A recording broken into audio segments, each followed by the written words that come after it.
Assalamualaikum warahmatullahi wabarakatuh. Saya dari kelompok 7.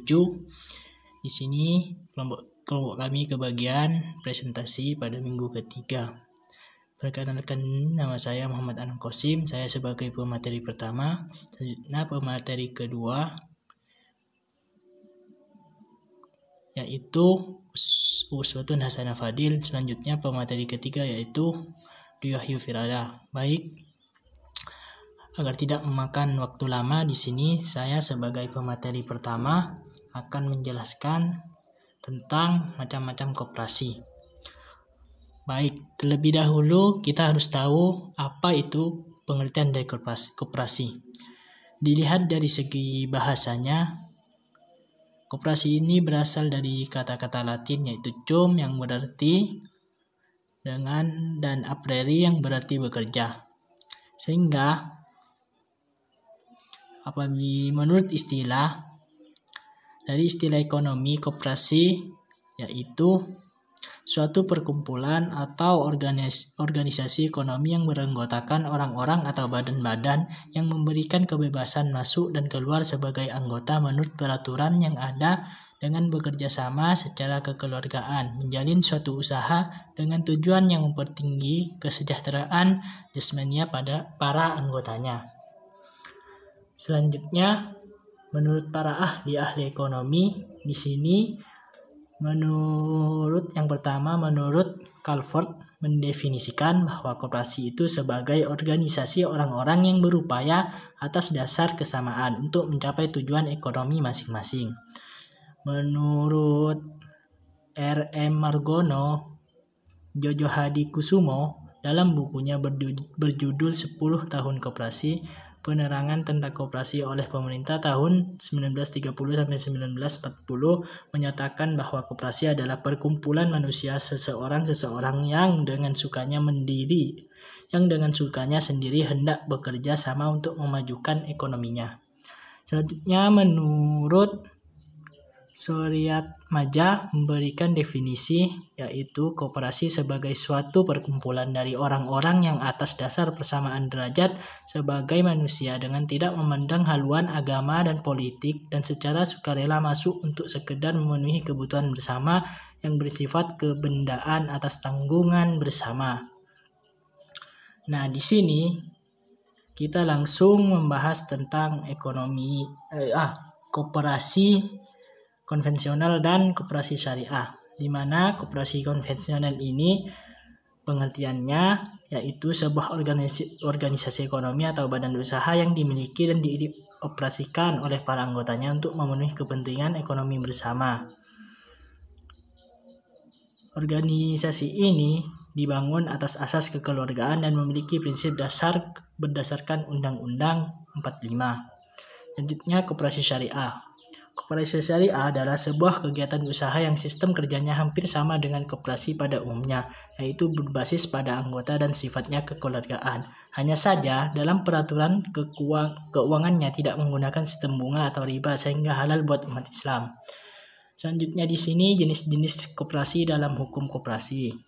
Yang pertama, jenis-jenis koperasi menurut jenjang hierarki organisasinya yang terdiri dari koperasi primer dan koperasi sekunder. Pada koperasi primer, koperasi yang anggotanya adalah orang-orang yang kesamaan kepentingan ekonomi dan melakukan kegiatan usaha yang langsung melayani para anggotanya tersebut.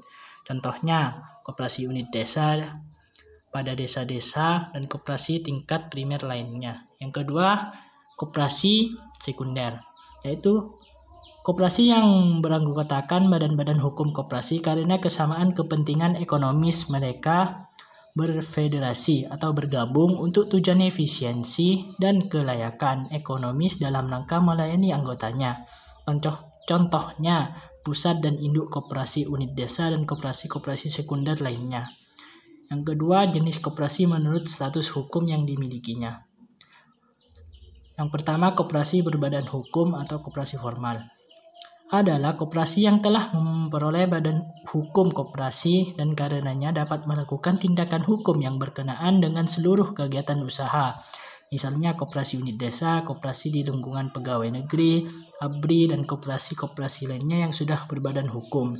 Selanjutnya, macam-macam koperasi dilihat dari segi usahanya terdiri dari beberapa, yaitu yang pertama, koperasi produsen. Pada koperasi produsen ini adalah koperasi yang anggota-anggotanya adalah para produsen.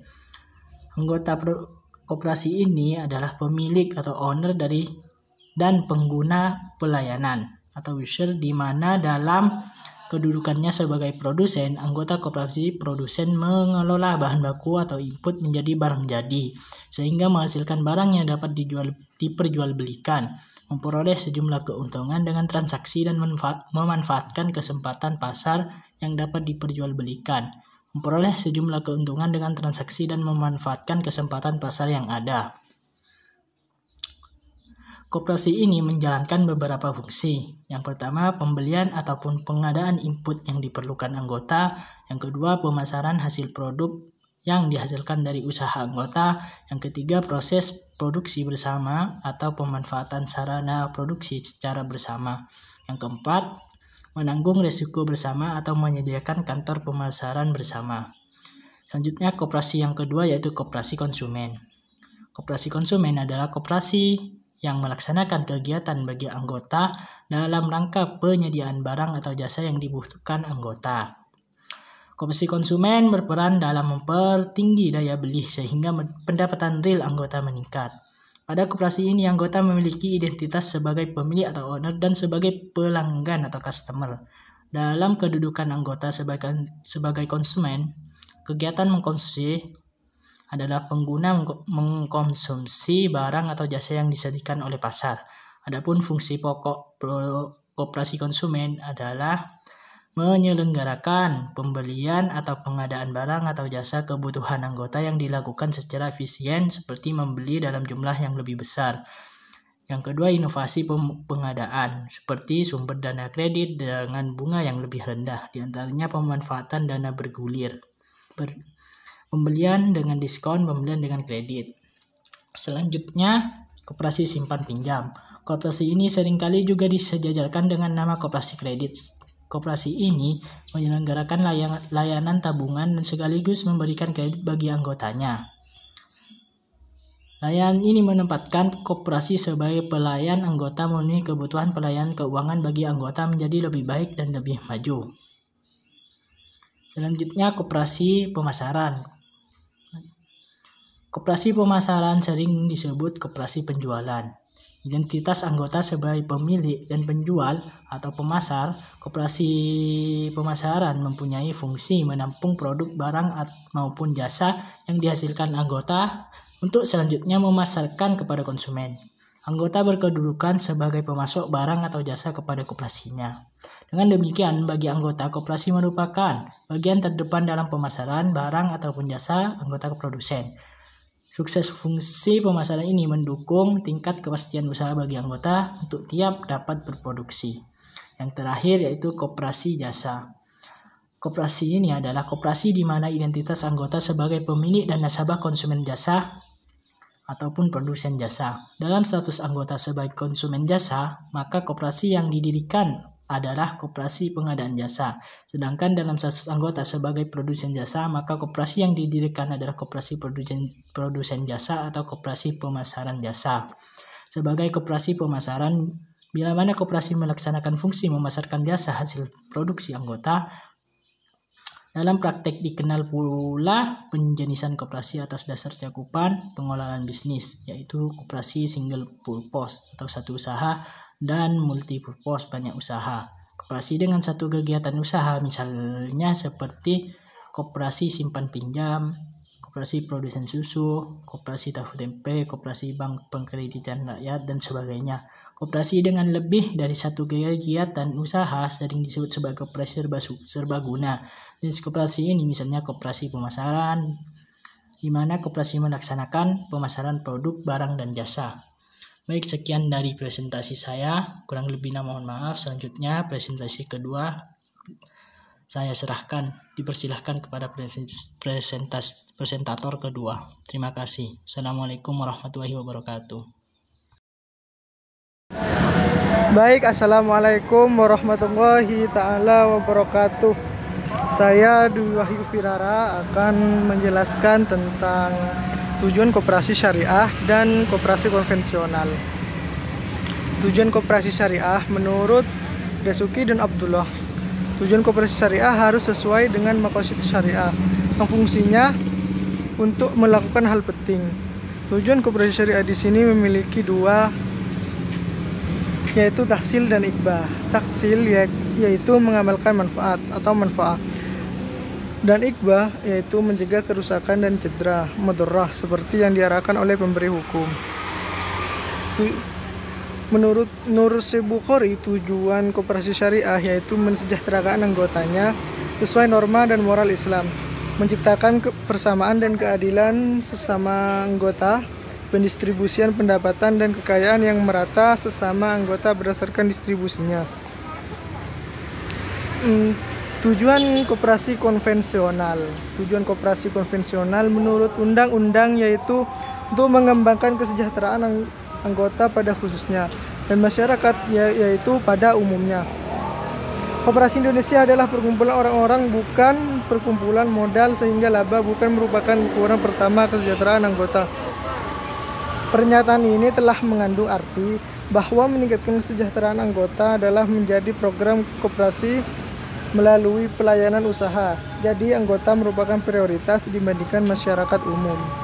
Sekian dari saya. Wassalamualaikum warahmatullahi taala wabarakatuh. Assalamualaikum warahmatullahi wabarakatuh. Saya Uswatun Hasanah Fadil. Di sini saya akan menjelaskan tentang prinsip koperasi syariah dan koperasi konvensional. Yang pertama, saya akan menjelaskan tentang prinsip koperasi syariah. Koperasi syariah menegakkan prinsip ekonomi Islam sebagai berikut. Pertama, kekayaan adalah amanah Allah Subhanahu wa taala yang tidak dapat dimiliki oleh siapapun secara mutlak. Kedua, manusia diberi kebebasan bermuamalah selama sesuai dengan ketentuan syariah. Tiga, manusia merupakan khalifah Allah dan pemakmur di muka bumi. Keempat, menjunjung tinggi keadilan serta menolak setiap bentuk ribawi atau sistem bunga yang merugikan pihak tertentu.